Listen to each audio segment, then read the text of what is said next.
question is from an engineer by profession, and he would like to know whether it's permissible or he says, can I marry in Ramadan? As far as marrying in the month of Ramadan is concerned, there is no text in the Quran or any Sahih Hadith which I know where it is forbidden to marry in the month of Ramadan. A person can marry in any month of the year. But since in Ramadan, he has to abstain, besides abstaining from food and drink, he has to abstain from sexual intercourse.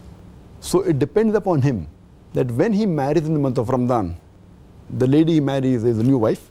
So will he be able to suppress his feeling during the daytime from the beginning of dawn to sunset? That will he be able to abstain? That is the test. If he can abstain from any sexual intercourse, then he can marry. But since a person marries in the month of Ramadan, it's a new wife, he has to spend time. So therefore, if he has doubts, it's advisable that he delays his marriage after the month of Ramadan, and he spends time in the zikr and remembrance of Allah subhanahu wa ta'ala. But per se, marrying in the month of Ramadan is not haram.